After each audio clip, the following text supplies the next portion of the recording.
जय बोलो देवादिदेव 1008 श्री भगवान महावीर स्वामी की जय जय जय।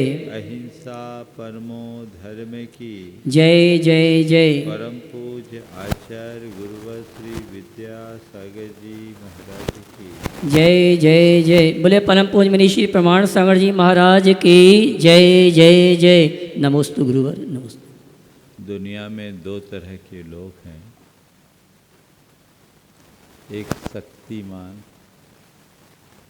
दूसरे भक्तिमान। जिनके पास सत्ता और संपत्ति होती है वे शक्तिमान माने जाते हैं, पर जिनके हृदय में आस्था और श्रद्धा होती है वो भक्तिमान होते हैं। शक्तिमान व्यक्ति के चित्त में पदार्थ होता है और भक्तिमान व्यक्ति के हृदय में परमात्मा होता है। शक्तिमान व्यक्ति कई बार परिस्थितियों से घबराता है, पर भक्तिमान व्यक्ति विकटतम परिस्थितियों में भी अपनी स्थिरता बनाए रखता है। आचार्य मानतुंग ऐसे ही भक्तिमान श्रद्धालु की बात कर रहे हैं। वे कह रहे प्रभु आपके जो भक्त हैं वे सब आपके प्रभाव से बड़ी सी बड़ी विपदा को भी सहने में समर्थ है। उन्हें बड़ी से बड़ी बाधाएं भी रंच मात्र विचलित नहीं कर पाती। इसलिए प्रभु हम आपके चरणों में शक्ति की अपेक्षा न रखकर भक्ति सभर होकर उपस्थित हुए हैं और उसी भक्ति की अभिवृद्धि का भाव रखते हैं। आपके प्रति भक्ति रखने वाले के जीवन में काम और मान के प्रतीक हाथी का दुष्प्रभाव नहीं पड़ता। क्रूरता का प्रतीक शेर भी शांत और शिथिल पड़ जाता है। क्रोध का द्योतक सांप भी एकदम समर्पित हो जाता है और इसी तरह अंदर की क्रोधाग्नि कषायाग्नि रूप अग्नि की ज्वाला भी शांत हो जाती है। कैसा भी बड़वानल हो समुद्र का, वह भी आपके भक्ति वाले भक्ति से भरे भक्त को प्रभावित नहीं करता और वह बड़े बड़े युद्ध और संग्राम में भी अपराजेय बन जाता है, क्योंकि वह असीम पराक्रम का धनी होता है। वो बाहरी नहीं भीतरी शत्रुओं को हनन करने में समर्थ हो जाता है। वो अरिंजय बनता है, अरिहंत बनता है, क्योंकि वह अरिहंत का उपासक होता है।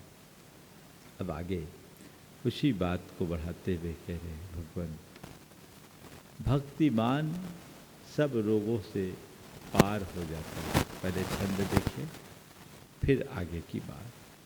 उद्भूत भीषण जलोदर भार भूगना।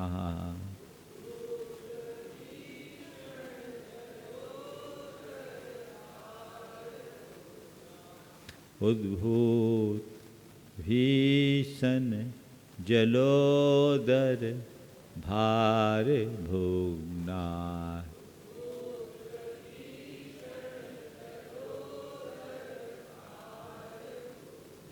शोचाम दशामुपगताश्च्युत जीविताशः।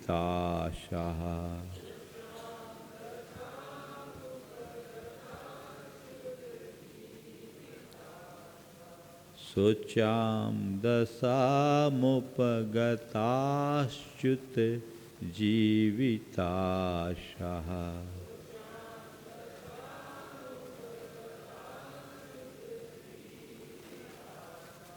तत्पाद पंकज रजो मृत दिग्ध देहा,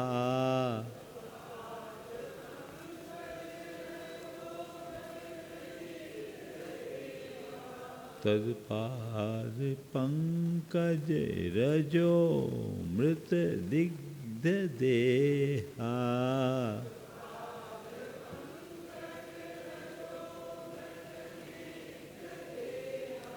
मर्त्या भवन्ति मकरध्वज तुल्यरूपा,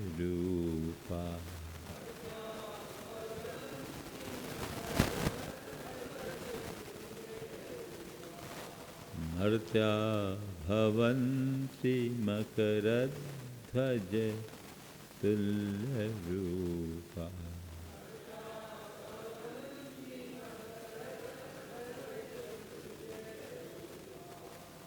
कह रहे हैं उद्भूत भीषण जलोदर भार भुग्न, उद्भूत उत्पन्न हुए हैं, भीषण भयानक, जलोदर, जलोदर एक रोग होता है जिसमें पेट में पानी भरने लगता है, उसके भार को भोगने वाले अर्थात जलोदर जैसे भयानक बीमारी से ग्रसित लोग,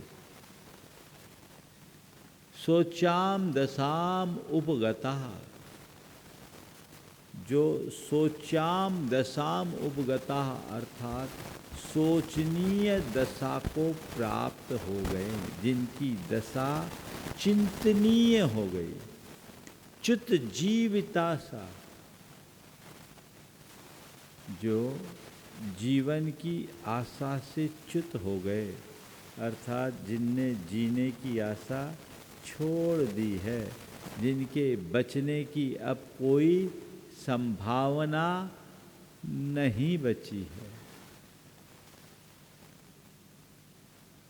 तदपाद पंकज रजो मृत दिग्ध देहा, तदपाद पंकज आपके चरण कमल के रज रूपी अमृत से जिनका शरीर दिग्ध यानी सिंचित है, ऐसे मर्त्या मनुष्य मकरध्वज तुल्य रूपा भवन्ति, मकरध्वज यानी कामदेव के तुल्य रूपा समान रूप वाले भवन्ति यानी हो जाते। छंद का सीधा अर्थ है कि भगवान जलोदर जैसे महाभयानक रोग से ग्रसित लोग भी, जिनकी दशा सोचनी हो गई है और जो जीने की आशा छोड़ चुके हैं, ऐसे लोग भी आपके चरण कमल के रज रूप अमृत के स्पर्श और सिंचन से कामदेव के समान हो जाते हैं। यहाँ जलोदर एक उपलक्षण है।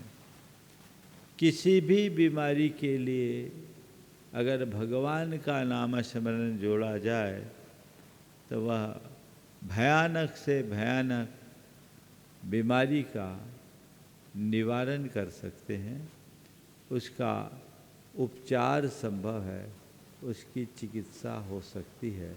सब बीमारियों का इलाज भगवान आपके चरण रूप रज रूप अमृत का सिंचन है। महाराज आपने अच्छा बता दिया।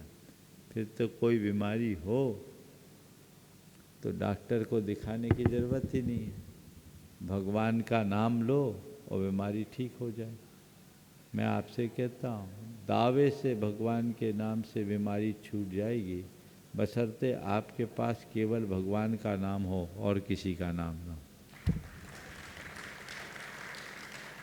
भगवान का नाम हो और किसी का नाम ना हो तो बीमारी छूट जाए। अब सबसे बड़ी कमी तो मन के श्रद्धा की। श्रद्धा यदि प्रगाढ़ हो तो सब चीज़ें काम करती। दो तीन वैज्ञानिक बातें इस संदर्भ में कहूँगा। सबसे पहली बात, प्रार्थना से चिकित्सा का बड़ा गहरा संबंध है। दुनिया में इस बात को लेकर कई रिसर्च हुए। अमेरिका में इस पर कई ऐसे रिसर्च हुए जिसके बाद ये निष्कर्ष दिया गया कि प्रार्थना का प्रत्यक्ष प्रभाव परिलक्षित होता है। जब हम किसी के लिए कोई प्रार्थना करते हैं, उसके लिए हम अपनी ओर से सकारात्मक ऊर्जा प्रेषित करते हैं, उसका उसके ऊपर प्रभाव पड़ता है। दूसरा भी यदि किसी के लिए प्रार्थना करता है तो वह उससे प्रभावित होता है और वह आरोग्य लाभ ले सकता है, लेता है। व्यक्ति स्वयं भी प्रार्थना करता है तो प्रार्थना के प्रभाव से उसके अंदर के अंतःस्रावी ग्रंथियों में परिवर्तन आता है और अंतःस्रावी ग्रंथियों के स्रावगत परिवर्तन से शरीर के रसायनों में परिवर्तन आता है। शरीर के रसायनों में परिवर्तन आने से हमारी बीमारियां दूर होती है और रसायनों का परिवर्तन हमारे कर्मों के परिवर्तन का भी कारण बनता है। ये सब चीज़ें एक दूसरे से रिलेटेड है, तो ये बहुत अंशों में हमारे लिए कारगर साबित होती है। बहुत सारे लोगों के जीवन में इसका प्रभाव दिखा है और भावना योग तो इसका प्रत्यक्ष उदाहरण है ही। मेडिकल साइंस की भाषा में दो शब्द आते हैं, प्लेसिबो इफेक्ट और नोसिबो इफेक्ट। प्लेसिबो इफेक्ट यानी किसी व्यक्ति को गंभीर बीमारी हो और उससे कहा जाए कि ये औषधि लो, ये रामबाण का काम करेगी, उसे डिस्टिल वाटर का भी इंजेक्शन लगा दिया जाए और मन में बिठा दी जाए कि ये रामबाण औषधि है, तो डिस्टिल वाटर भी उसके लिए रामबाण का काम करे।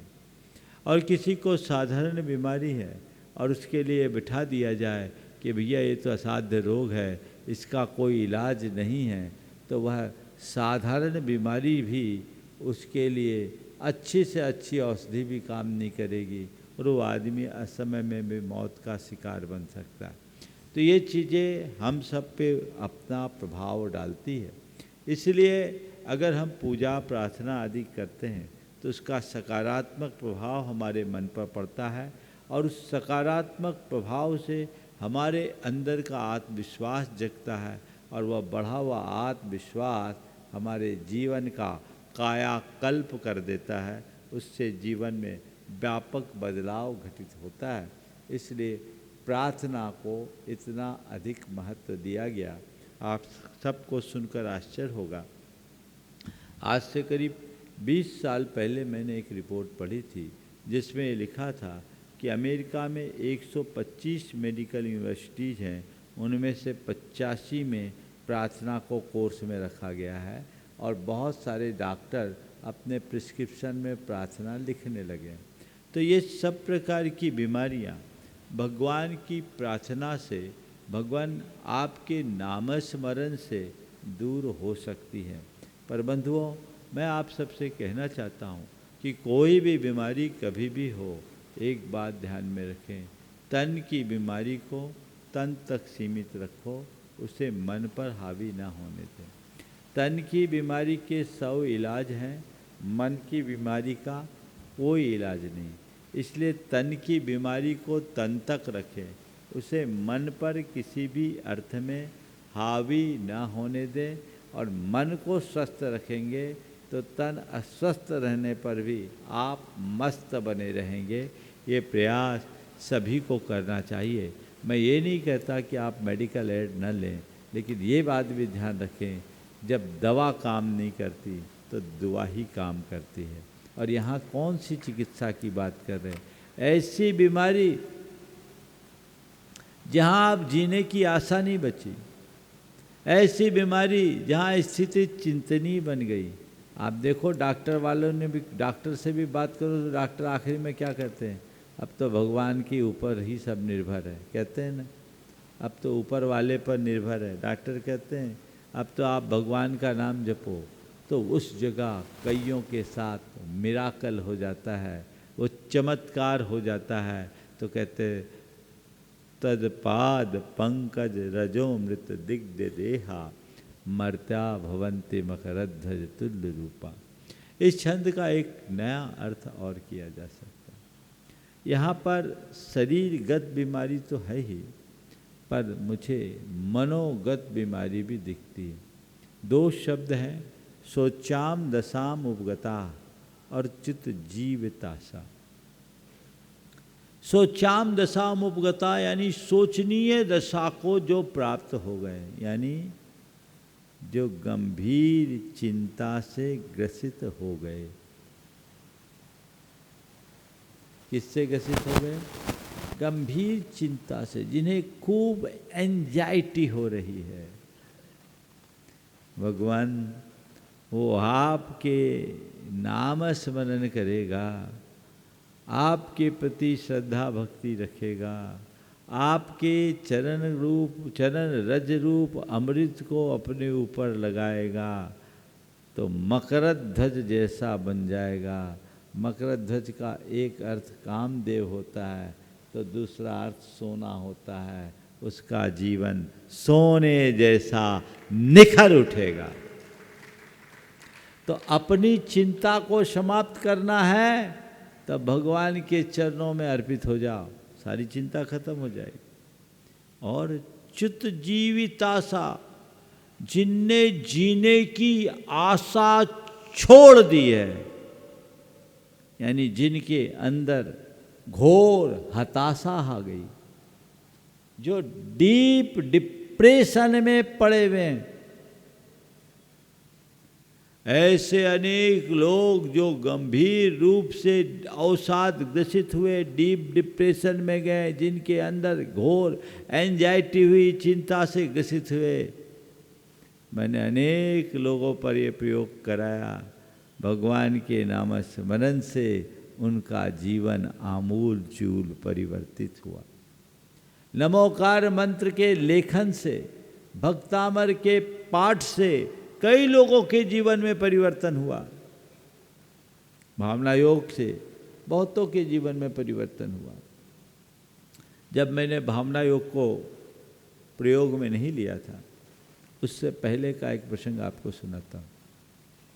हम कानपुर में थे। एक महिला जो बहुत डिप्रेशन में थी, 2002 की बात, उनके कई ऑपरेशन हो चुके थे, 10-12 बल्कि और ज़्यादा। उसके बाद भी मछली की तरह छटपटाती, वेदना प्रगाढ़। परिवारजन लेकर मेरे पास आए। मैंने जब उनकी बात सुनी तो कई बार किसी किसी के भाग्य से हम लोगों के मन में कोई विचार आ जाता। मैंने उनसे कहा, एक काम करो, तुम रोज़ सुबह 4 बजे से 5 बजे तक 1 घंटा नमोकार लिखो और 3 महीने लिखो, तुम्हें पक्का आराम मिलेगा। 3 महीने के बाद मेरे पास आना। मैंने कह दिया, उनने फॉलो करना शुरू कर दिया। यद्यपि मैंने जो कहा था उसका कोई अनुभव नहीं था, केवल नमोकार पर यह विश्वास था कि ये नमोकार लिखेंगे तो इसका मन वचन काय त्रियोग शुद्ध होगा, और त्रियोग शुद्ध होगा तो इसके कर्म कटेंगे और इसकी बीमारी दूर होगी। मैंने कह दिया विश्वास के साथ, और उसके अंदर विश्वास जग गया। 6 महीने बाद वो लोग आए, परिवार आया तो मालूम पड़ा कि पूरी तरह ठीक हो गए। और उनने कहा, महाराज 2 महीने से ही हमें आराम लग गया और आज सारी दवाइयाँ बंद हो गई। आनंदपुरी में रहते हैं, संपर्क कर लेना। अनूप जैन की धर्मपत्नी अनिल जैन, अनूप जैन, अनिल अभी आया भी था। मैंने कई बार इस मंच से बताया, ठीक हो गई। किससे? तद पाद पंकज रजो मृत दिग्ध देह। उसके बाद फिर मैंने तो नमोकार मंत्र का प्रयोग करने के लिए जिसको कहा, 100% रिजल्ट आया। तुम लोगों का श्रद्धान कमजोर। आप लोगों से कहा जाए नमोकार, वो तो जपते ही हैं। भक्तामर पढ़ो, वो तो करते ही हैं। अरे कोई अलग से चाहिए। ये जब तुम्हारे पास अमोघ अस्त्र है तो दूसरे की जरूरत क्या है? श्रद्धान कच्चा मत रखो, पक्का रखोगे तभी जीवन में कारगर उपलब्धि होगी। मुझे आगे पढ़ना है। अब बोलते हैं, आपाद कंठ मुरु श्रृंखल वेष्टि तांगा,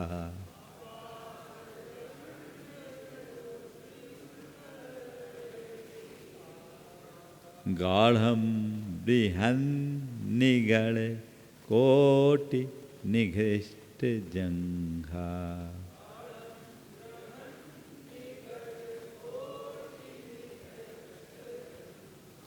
तन्नाम मंत्र मनीषम मनुजास्मरन्तः,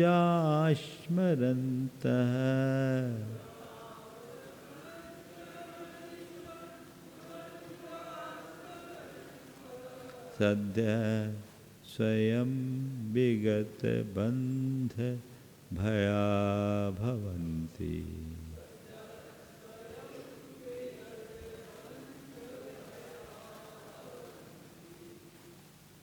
हे भगवान, आपके नाम स्मरण से सब प्रकार के बंधनों से मुक्त हो जाते हैं। कैसा? आपाद कंठ उरु, आपाद कंठम पैर से लेकर कंठ तक, उरु यानी छाती, श्रृंखल बंध वेष्टितांगा सांकड़ों से पूरे शरीर को वेष्टित किया गया। कैसे? गाढ़म बृहन निगढ़, बड़े प्रगाढ़, बृहत और निगढ़ यानी घने, कोटि इस प्रकार के, निघिष्ट जंघा जिससे जांघे घिस गई। तन्नाम मंत्रम स्मरन्तः मनुजानिशम सद्य स्वयं विगत बंध भया भवन्ति। आपके नाम रूपी मंत्र का स्मरण करने वाले मनुष्य शीघ्र ही सारे बंधन के भयों से मुक्त हो जाते हैं। उनका सारा बंधन टूट जाता है। आचार्य मानतुंग तो इसके स्पष्ट उदाहरण हैं। सब प्रकार के बंधन टूट जाते हैं अगर हम श्रद्धान के साथ इस तरह का कार्य करें तो बंधन टूटता है। आज मानतुंग की तरह हमें कोई बंधन में बांधने वाला नहीं है। इस तरह से बेड़ियां तो कोई को नहीं लगती, लेकिन कई प्रकार के बंधनों में व्यक्ति फंस जाता है और ऐसे बंधन में बंधा हुआ व्यक्ति भी भगवान के नाम स्मरण से मुक्त हो सकता है। सन 2004 में हमारा चातुर्मास सतना में हो रहा है। मेरे पास एक पोस्ट कार्ड आया। पोस्ट कार्ड सतना के जेल से एक कैदी का था। कैदी, एक विचाराधीन कैदी का था। पत्र में उसने लिखा, वो बीकानेर का था। पत्र में लिखा था कि मैं निर्दोष हूँ, मुझे फर्जी तरीके से एक मामले में फंसा दिया गया है, मुझे अपने कर्म पर विश्वास है, मैं आज जेल में हूँ, इसका मुझे कोई विकल्प नहीं। विकल्प केवल एक है कि दशलक्षण आने वाला है। मैं पिछले अनेक वर्षों से दशलक्षण में एक आसन करता रहा हूँ। इस वर्ष जेल में हूँ। मुझे केवल एक ही बात का विकल्प है कि मेरा वह एक आसन कैसे पलेगा, मैं क्या करूँ। मैं 10 दिन उपवास भी कर सकता हूँ, पर जेल प्रशासन इसके लिए अनुमति नहीं देगा। महाराज श्री, यदि आपकी कृपा हो जाए तो मैं अनुग्रहित होऊंगा।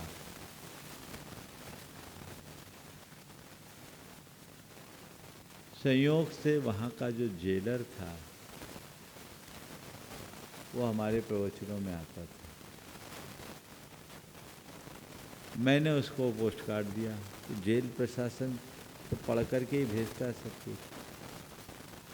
मैंने जब बात की तो उसने कहा कि महाराज ये आदमी बहुत अच्छा है और निश्चित ये फंसा है।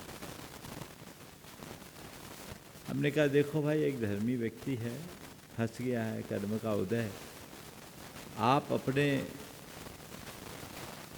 दायरे के भीतर इस व्यक्ति को जितना सहयोग दे सकते हैं दीजिए, ताकि उसका धर्म भी पले और कोई व्यवधान भी ना हो। उसके भाग्य से उसकी सारी व्यवस्थाएं हो गई, समाज के लोगों ने भी व्यवस्थित कर दिया। 10 लक्षण पूरे हुए, 15 दिन बाद 16वें 17वें दिन वो व्यक्ति बाइज्जत बरी हो गया और दर्शन करने आया।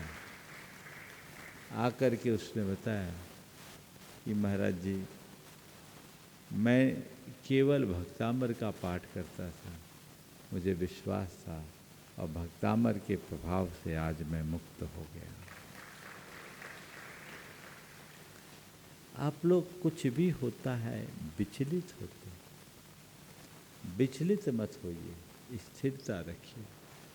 एक बात का गाढ़ श्रद्धान अपने मन में बिठाइए कि प्रतिकूल संयोग पापोदय में आते हैं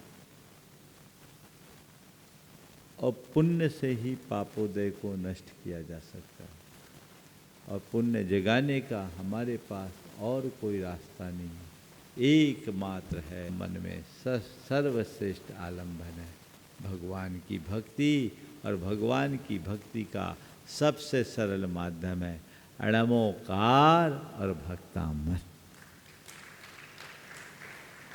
इतना कीजिए, सब चीजें अपने साथ आ जाएगी। अब अगला, मत दीपेंद्र मृगराज दवान लाही,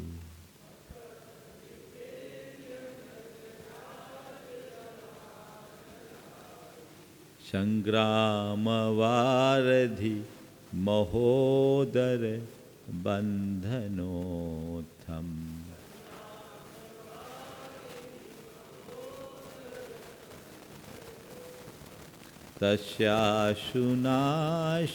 तस्याशुनाशमुपयाति भयं भीव,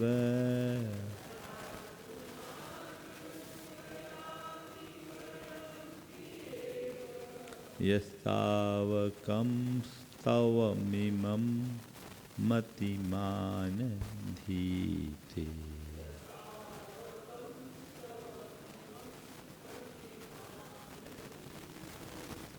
यह मतिमान तावकम इवम स्तवम अधीते, जो मतिमान, जो समझदार आपके इस स्तवन का पाठ करता है, वह मत्त दीपेंद्र यानी मदोन्मत्त हाथी, मृगराज क्रूर सिंह, प्रचंड दावानल, अहि अर्थात सांप, प्रचंड सांप, संग्राम भयानक समुद्र और महोदर भयानक बीमारी और विविध प्रकार के बंधनों से उत्पन्न जो भी भय है उसका, तस्य उसका, भयम यह भय, भेव खुद भयभीत होकर, आसु शीघ्र, नासम उपयाति नाश को प्राप्त हो जाता।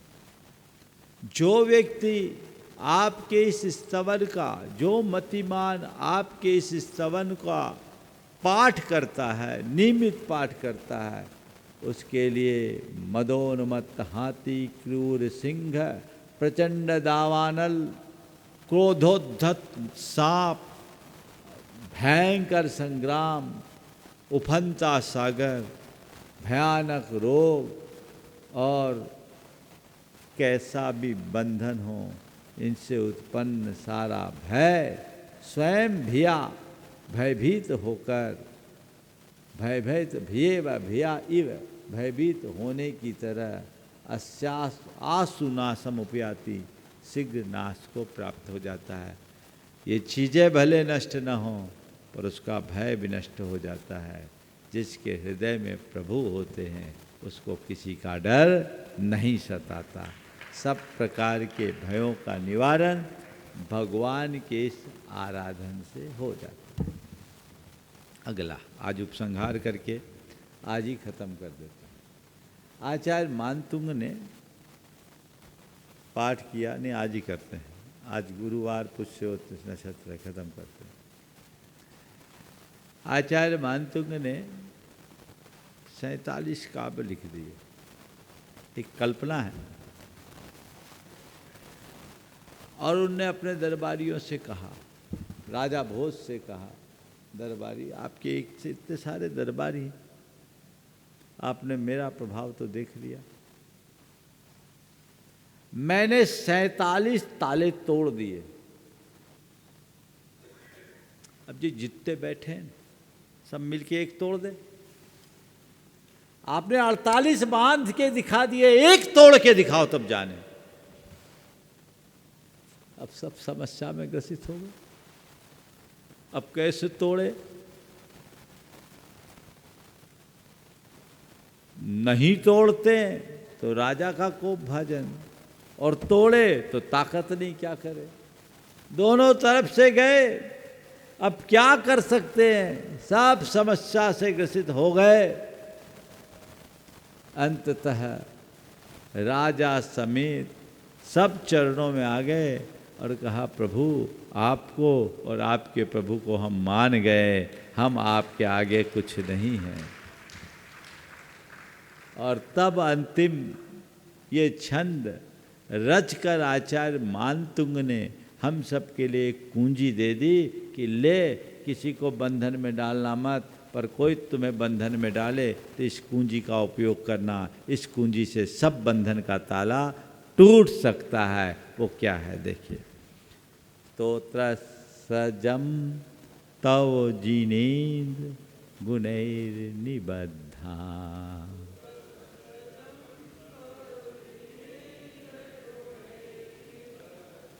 स्तोत्र सृजम तव जिनेन्द्र गुणैर निबद्धा,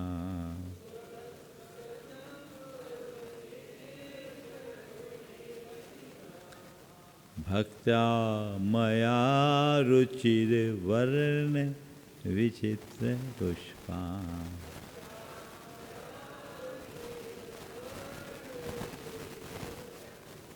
धत्ते जनो य इह कंठ गता मजस्रम,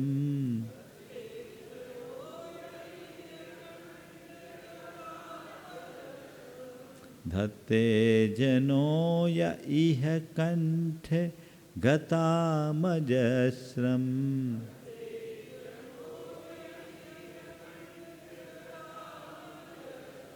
तम्मान तुंगमवशा समुपैति लक्ष्मी,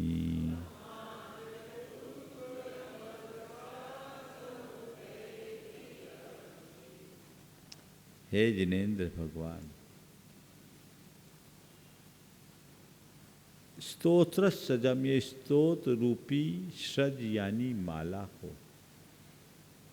कैसी माला? तो माला कैसे बनती है?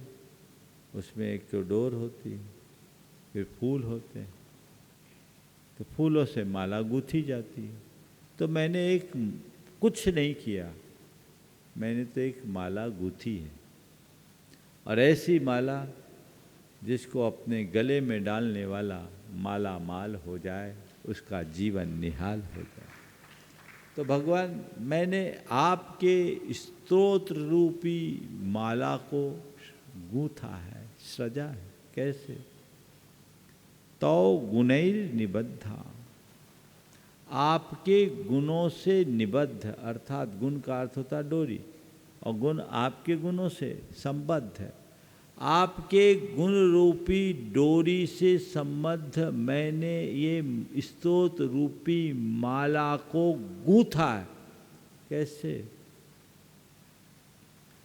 भक्त्या, भक्ति से, मया मेरे द्वारा गूंथा गया है। मैं किया नहीं, वे हो गया। कैसे हो गया? भक्ति के कारण। और वो क्या है? रुचिर वर्ण विचित्र पुष्पा।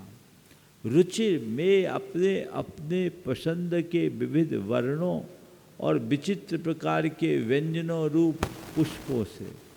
इसमें मैंने जितने भी अक्षर और व्यंजनों का प्रयोग किया है वो मैंने अलग अलग पुष्पों की भांति किया है। उन सारे व्यंजनों और स्वरों को जोड़कर मैंने उन पुष्पों से इस माला को गूंथा है। स्तोत्र रूपी माला मैंने बनाई है। यह जन अजस्रम कंठगतम धत्ते। जो व्यक्ति अजस्रम निरंतर कंठगतम धत्ते, इसे अपने कंठ में धारण करता है। माला को कहाँ रखा जाता है? कहाँ रखा जाता है? खूंटी पे टांग करके, गले में पहन के। तो जो इसे कंठगत रखता है स वह मान तुंगम अवसाम लक्ष्मीम उपैति। मान तुंग, मान के तुंग शिखर पर विराजमान रहने वाली मोक्ष रूपी लक्ष्मी, अवसाम, जिसको हर कोई वश नहीं कर पाता, उसे उपैति प्राप्त कर लेता है। यानी जो नित्य इस भक्तामर स्तोत्र रूपी माला को अपने कंठ में धारता है वो मुक्ति को प्राप्त कर लेता है। ये भक्ति मुक्ति का आधार है। ऐसे इस भक्तामर का आप नियमित पाठ करें। आप लोगों ने लंबे समय तक, लगभग 21 दिन हो गए, 20 या 21 दिन हुए होंगे, हाँ 21। तो ये निरंतर भक्तामर की विवेचना आप सबने सुनी। एक नई दृष्टि हमने देने की कोशिश की। आप सबसे अपेक्षा है इस विवेचना पर बार बार विचार करें और इसमें अंतर्निहित उन आध्यात्मिक प्रेरणा को प्राप्त करने की कोशिश करें जो हमारे जीवन में सकारात्मक बदलाव ला सके। आज ये श्रृंखला पूर्ण हो रही है।